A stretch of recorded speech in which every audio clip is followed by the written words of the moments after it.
Good morning and welcome back. It was the Monday market miracle. Triple M. Let's bring in Mike Eppel to break that down for you. Another M. Good morning, Mike. How are you doing? I'm okay. How are you? Digging out again. Oh, no. Yes. Where you are, you got even more. Yeah, we got a lot of snow last night. Putting that snowblower to use. Pretty much. Works well. There we go. There you have it. The rest of me, not so much.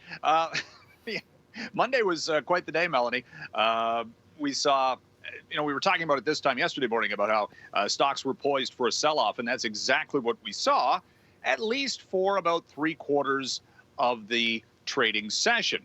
The Dow Jones yesterday morning opened with a drop that saw it in the first hour down close to 1,100 points. We're talking about a drop of more than 3%. The NASDAQ was down over 4% early. And this, of course, followed all of last week's selling pressure for stocks. You've got a lot of concerns right now. Russia and Ukraine and interest rate valuations. Tomorrow, the Bank of Canada and the U.S. Federal Reserve announce interest rate policy. And then you've got a whole bunch of earnings. And, the talk that the stocks just got way ahead of themselves in 2021 and are seeing a return to more normalcy, I suppose, to start this year.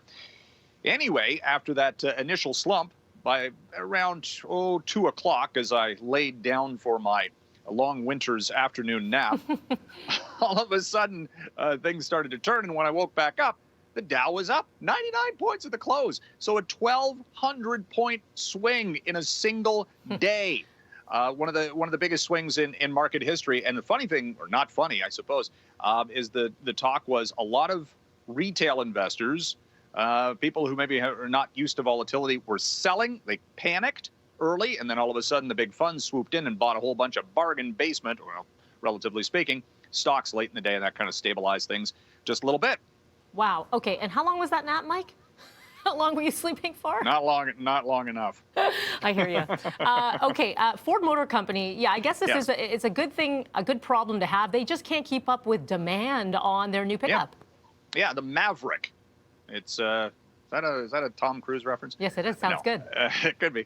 The Maverick is something new from Ford. It's a mid-sized pickup, not as big as the F-150, which of course is the top-selling vehicle in North America, pretty much on a yearly basis. People want pickups, the versatility of them, but maybe not the full size. This is not an electric vehicle or anything of that nature, but Ford has stopped taking orders because they are pretty much at their production limit for this. And incidentally, the F-150 Lightning all-electric. So Ford is seeing huge demand for pickup trucks right now in the smaller size in the all-electric space and the regular pickup trucks. It's kind of interesting.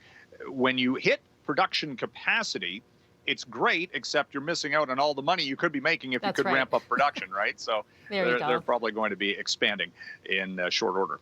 Mike, we have time for one more topic. So let's get to Microsoft. Their earnings will be out today, and that could tell a picture for what we're going to see on some other tech stocks. Look, this is the second most valuable company in the world right now, right behind Apple. It's worth over $2 trillion. And Microsoft has been a bellwether, whether it's, in the gaming industry. Software certainly is where Microsoft made its bread and butter back in the day.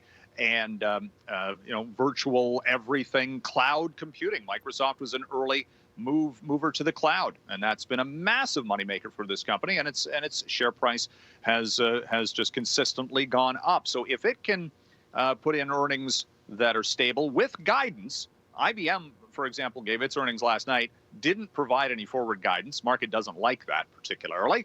So if Microsoft can come in with solid earnings, that might just help calm things down a little bit. We'll wait and see. There you go. All right, Mike, as always, a pleasure. We'll talk to you again same time tomorrow. Thank you. Thank you.